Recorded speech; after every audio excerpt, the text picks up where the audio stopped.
Movie का start 1962 में एक बहुत बड़ी शिप से होता है, जहां एक ऐसा हादसा होता है जो आपको हैरान कर देगा। शिप पर पार्टी चल रही होती है और सब एंजॉय कर रहे होते हैं कि तभी अचानक हमें एक स्ट्रेंज सा हाथ देखने को मिलता है जो शिप के सिस्टम को डिस्टर्ब करता है और जिसकी वजह से एक वायर निकलती है और डांस फ्लोर पर मौजूद सब लोगों को चीरती हुई जाती है। सब लोगों की बॉडीज दो पार्ट में डिवाइड हो जाती हैं, मगर एक छोटी बच्ची केटी छोटी हाइट होने की वजह से बच जाती है। ये हॉरिफाइंग सिनेरियो देखते हुए वो जोर से शाउट करती है। सीन्स प्रेजेंट पर शिफ्ट होते हैं, जहाँ एक सैल्वेज क्रू एक शिप को रेस्क्यू करके शोर पर लाते हैं, जिसके बाद वो एक क्लब में बैठे अपनी विक्ट्री सेलिब्रेट कर रहे होते हैं। वहाँ उन्हें जैक फेरीमैन एक वेदर सर्विस पायलट मिलता है। जैक उन्हें एक शिप एंटोनिया ग्रेजा का बताता है जो सदियों पहले गायब हो गई थी। साथ ही वो बताता है कि ये शिप गोल्ड से लोडेड थी और रूमर्स के मुताबिक ये बेरिंग सी में है। सैल्वेज क्रू शिप को रेस्क्यू करने का डिसाइड करता है, जिसके लिए वो नेक्स्ट डे जेक के साथ जाते हैं। डेस्टिनेशन पर पहुंचने पर उन्हें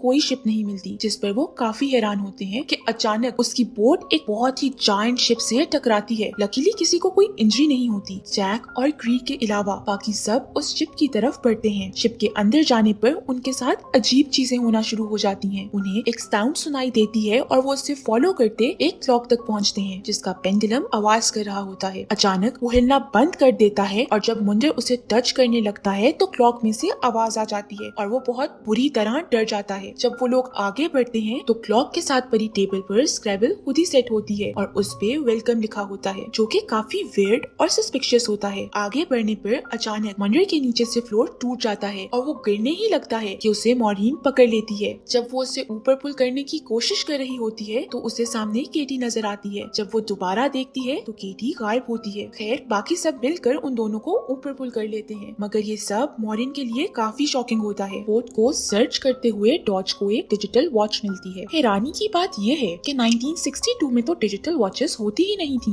मर्फी इस चीज को ये कंक्लूजन देके कवर कर देता है कि शायद उनसे पहले भी कोई इस शिप को कॉन्कर कर चुका है। शिप का मैनुअल लेके वो लोग वापस अपनी बोट पर चले जाते हैं। रात जब मॉरीन अकेली होती है तो जेक उसके पास जाता है, जहाँ मॉरीन बताती है कि उसने शिप पर एक बच्ची देखी थी। जेक इसे मॉरीन का हेलुसिनेशन बताते हुए उसे आराम करने का कहता है। नेक्स्ट मॉर्निंग क्रू को पता चलता है कि शिप में एक बहुत बड़ा होल है और वो सिंक कर रही है। सब मिलके उसे 3 डेज में रिपेयर करके अपने साथ ले जाने का डिसाइड करते हैं, जिसके बाद वो फौरन काम पे लग जाते हैं। मॉरीन एक्सप्लोर करते हुए स्विमिंग पूल एरिया में जाती है, जहाँ स्विमिंग पूल के अंदर उसे बुलेट शेल्स देखने को मिलती हैं, जो उसे थोड़ा डिस्टर्ब कर देती हैं। वो वापस ऊपर की तरफ जा रही होती है कि उसको फिर से केटी नजर आती है और वो डर के नीचे गिर जाती है, जिससे उसका सर जोर से लगता है और ब्लीडिंग भी होती है। जब वो उठती है तो स्विमिंग पूल उसका ब्लड अब्सॉर्ब कर लेता है। उसे अपने सामने केटी की जगह जेक मिलता है, जो उसे वहाँ से निकाल के ले जाता है। उनके पीछे से हम देखते हैं कि स्विमिंग पूल ब्लड से भर गया है और उसके अंदर डेड बॉडीज हैं, जो काफी स्केरी होता है। वहीं दूसरी तरफ मर्फी शिप के कैप्टन का रूम एक्सप्लोर कर रहा होता है, जब उसे वाइन का ग्लास नजर आता है। मर्फी सिप लेने के लिए ग्लास उठाता है तो सामने मिरर में उसे कैप्टन वाइन पीता नजर आता है, जिससे वो बहुत डर जाता है और वाइन का ग्लास उसके हाथ से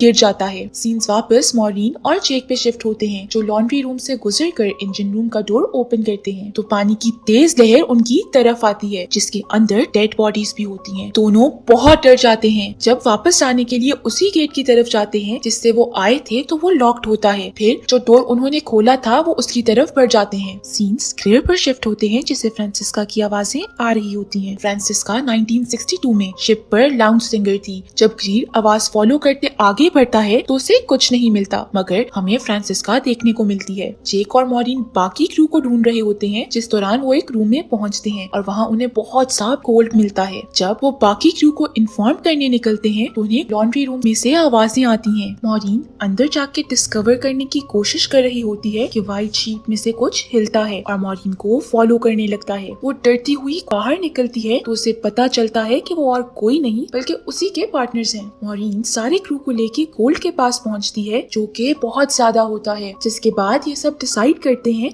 कि इस शिप को यहीं छोड़ के बस गोल्ड लेके यहाँ से जितनी जल्दी हो सके निकल जाएंगे। फिर वो सब गोल्ड को अपनी बोट में लोड करना शुरू हो जाते हैं। जब सांतोस बोट स्टार्ट करने के लिए इंजन साफ कर रहा होता है तब खुद से ही सिलेंडर ऑन हो जाता है। ये सब केटी देख रही होती है और वो मॉरीन को वार्न करने की भी कोशिश करती है, मगर कोई उसे आकर रोक देता है। क्रियर बोट स्टार्ट कर देता है, जिससे ब्लास्ट होता है और सांतोस जलकर मर जाता है और ये सब इसी शिप पर स्टक हो जाते हैं। मॉरीन को अब और कुछ नहीं बल्कि केटी वाली मिस्ट्री सॉल्व करनी है, जिसके लिए वो उसे ढूंढने लग जाती है और फाइनली उसे केटी का रूम मिल जाता है। वहीं दूसरी तरफ डॉज और मंडर को किचन में खाना मिलता है, जो पहले तो बहुत टेस्टी लगता है, लेकिन कुछ ही टाइम में उन्हें रियलाइज होता है कि वो इंसेक्ट्स खा रहे हैं, जिससे वो बहुत डर जाते हैं और वॉमिट कर देते हैं। मॉरीन जब केटी का रूम एक्सप्लोर कर रही होती है तो उसे वहाँ केटी की बॉडी लटकी हुई नजर आती है, जो कि अब स्केलेटन में बदल चुकी होती है। मॉरीन बहुत डर जाती है। वहीं दूसरी तरफ ग्रीड के साथ कुछ बहुत ही वियर्ड होता है। वो जिस रूम में होता है वहाँ अचानक सब चेंज होने लग जाता है और वापस 1962 में बदल जाता है, जब वो शिप बिल्कुल ठीक थी और सब पार्टी कर रहे थे। ये सब देख के ग्रेयर को कुछ समझ नहीं आता और वो शॉक हो जाता है। सीन्स मर्फी पे शिफ्ट होते हैं, जो कैप्टन के रूम में अफसुर्दा बैठा होता है कि अचानक उसके पास पड़ी वाइन की बोतल हिलने लगती है। मर्फी के सामने कैप्टन बैठा होता है, जो उसे वाइन देता है। मॉरीन केटी की डेड बॉडी से नेकलेस उतार के देख रही होती है कि जब पीछे से केटी की रूह आ जाती है। जब मॉरीन नेकलेस उसके हाथ में देती है तो वो उसके हाथ के बीच से निकल जाता है, जिस पर मॉरीन के अंदर जो थोड़ी सी होप थी वो भी टूट जाती है। मॉरीन को यकीन हो जाता है कि केटी सच में एक गोस्ट है। सीन्स वापस मर्फी पे जाते हैं, जहाँ कैप्टन उस पे बहुत शॉकिंग चीजें रिवील करता है। मर्फी को पता चलता है एक लॉरेलाई नामी शिप का, जिसका गायब होना